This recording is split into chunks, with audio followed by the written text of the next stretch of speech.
要去伦敦的话，不够，可能是要多蛮多的。那这不好的点就是，如果今天他真的很雷，那就一起死。不要找大集团，大集团都很差。对，大集团都不好。找大集团。所以你看，是不是有后悔？大家好，我是安妮塔，我是2018年到澳洲昆士兰科技大学就读 International Business。好，我是 Sean， 然后我是2017年的9月过去的。我在温哥华读的是 Simon Fraser University， 主修是传播学。大家好，我是 Stephanie， 然后我是读 University of Leeds 的 International Marketing Management。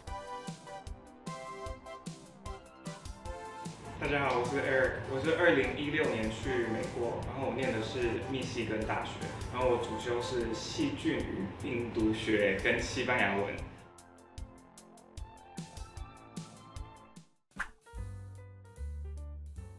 我只有申请澳洲，然后考量就是好像乍看起来比较便宜，然后时差也没有差台湾这么多，气温比较宜人的感觉。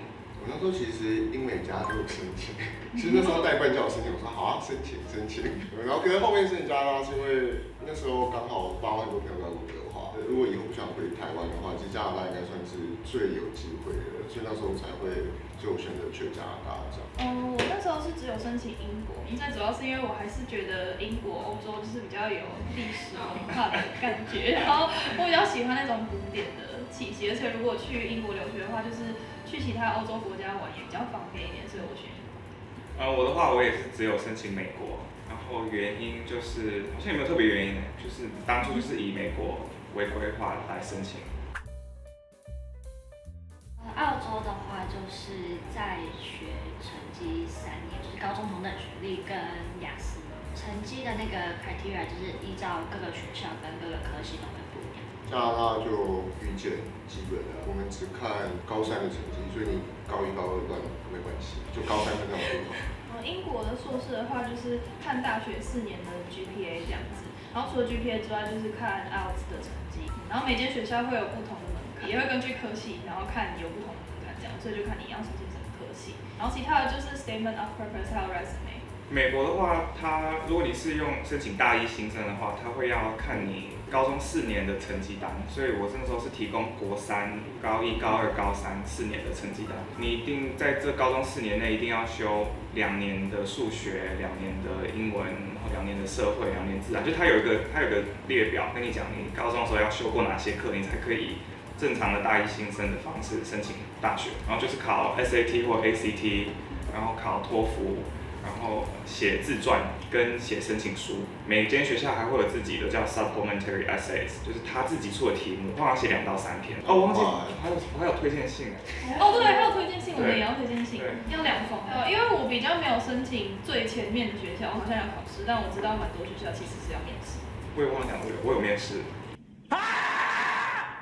然后他们都通常在找台湾的校友，有一个是在高雄的校友约见星巴克跟我面试，然后另外一个是本来是来高雄，但是他突然不能来，问可不可以约在北车地下街的一间就是那个豆花前面有个卤肉饭，小南门豆花的那个美食广场。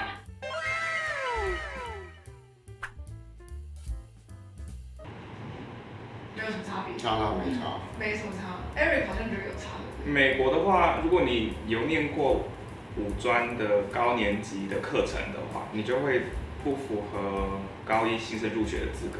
网站有写说，如果你有修过任何大学 level 的学分的话，你就要申请转学，因为每个学校规定也不太一样，所以你也可以特别去写说，我这个五专是国3毕业就进去的，所以我没有中间在念大学，我可不可以就算五年念完，还是以大一新生的身份申请？那有些学校就会说可以，有些学校就说不行。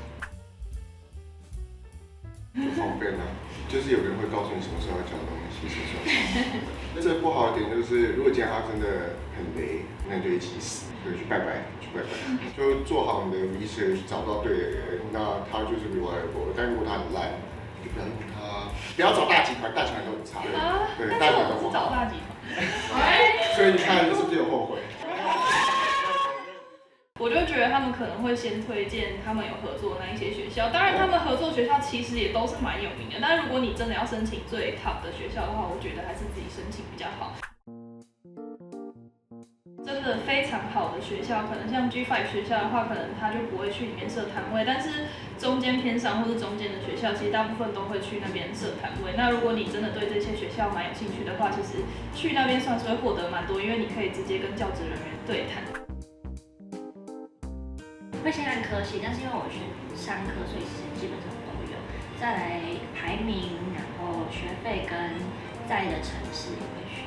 以国外来讲，他们好像不太在乎学校跟学校之间的排名，他们比较吃就是专业科系的名声这件事，所以会变成说专业排名的priority会大过于你的 global ranking 这件事。除此之外，比较重要就是因为你要去那边生活嘛，所以那层次对很重要。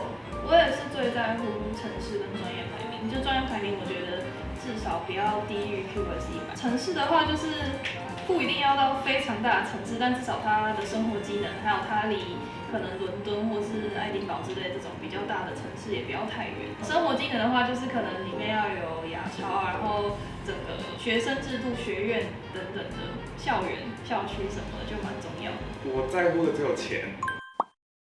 我那时候完全是以看学校的钱给的多不多的方式来做申请，所以像维基百科有个清单叫做 Need Blind， 就是你的需求它是不看的，那你只要进了这个学校，它就会全部让你读得起。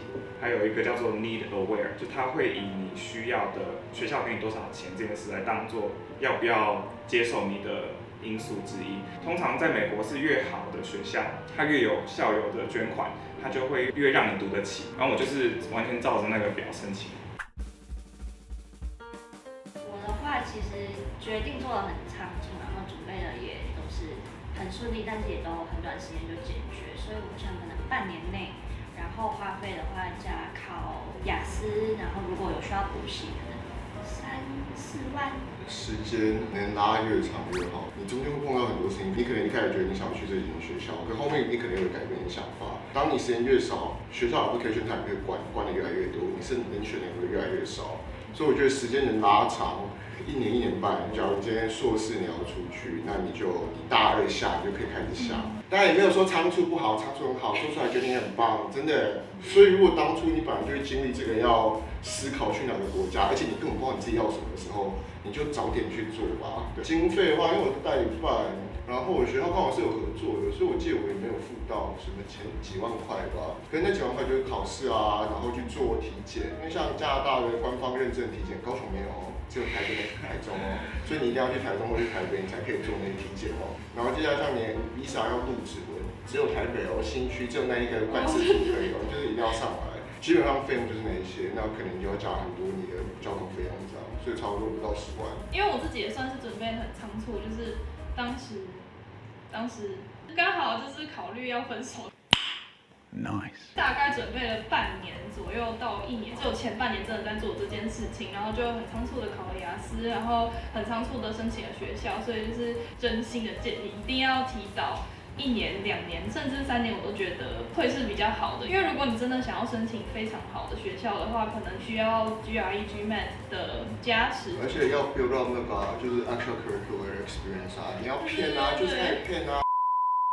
最大化自己的好。对，没错，就是多参加一些计划什么，然后而且要跟你申请的科系有相关性是最好的。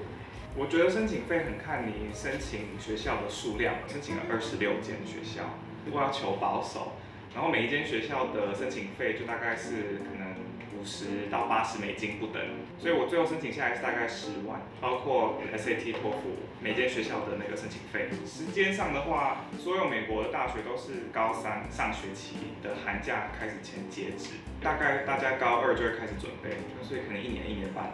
而且一定要提到 SAT 超级难，所以一定要提到准备。它可以考无限次，但是坊间是说不要超过3次。这个我可以补充一下，去年开始吧，还是今年开始，就是如果你只有1科没有达到你的期望的话，你是可以直接重考那一科，你不需要再全部重考了。所以现在的留学生，你们的时代来了。好像没有什么后悔，就一切感觉都蛮顺利。都是最好安排的，都很棒。可以早点准备的话，我一定会考 GMAT，会觉得说，如果是真的可以申请到那一些大家都知道，可能 UCL 啊，或是什么 Imperial 那一些学校的话，我觉得整个留学体验可能会再加分一些，毕竟伦敦才是最大的城市。我去那边很远吗？我离伦敦没有很远，就大概搭火车2个小时左右就会到，其实还算蛮近的。去伦敦会发现那边真的就是一个大城市，他们的街道啊，他们的商店什么都比里兹就是还要再回到文明放大。世界了。对，就是真的有一种我回到台北的感觉，然后在里兹就是这也是个城市，然后蛮漂亮的，然后它就小小的。回头看的话，我这部分是还好啦，但是我觉得国3开始就要好好念，因为美国学校超级看重 GPA， 所以你高中4年的成绩一定都要就是很不错，才可以到很前面的学校。我这边澳洲跟英国一样是3年制，但是我因为有加暑修，所以我读了2年半就读完了。但总共时数跟学费大概是300到350之间台币。怎么会有300？你这样让我对啊，我也想说，你看，我讲不出话来。你看，哇好，因为我在温哥华，所以温哥华真的很贵。我们大概1年的学费差不多落在100。然后，可是因为时数基本生活开销蛮大，所以基本上你可能1年就要抓200到250预算。可是有一个点，就是因为我们有个东西叫 co-op， 所以它就是一个很长的 internship。然后你在做 co-op 的时候，你是会拿到公司给你的钱，然后你不付学费的。所以其实基本上，如果我做实习的时候，我是不会有 extra expense， 就基本上就是我的薪水是可以 cover 的。就是学费的部分跟上差不多，就是也是差不多抓个100左右。但如果要去伦敦的话，100是不够的，可能是要多蛮多的。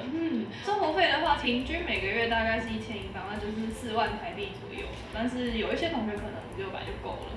对，然后这些是不包含旅游的，不包含住宿。那住宿的话，1年33万台币左右。我的部分，因为我最后有顺利进Newline 的学校，所以在学费方面就还蛮幸运，不太需要付很多。然后住宿的话，1个月大概要抓3万台币，就是在外面租房子的话，我之后有配合一些校内 paid position， 可以 cover 一些生活费什么的，我都可以780。就是不包含学费的话，大概对，大概是那样。第1年其实是去 UC Santa Barbara， 那个就是1点钱都没有给你，那大概1年就是要抓200到250。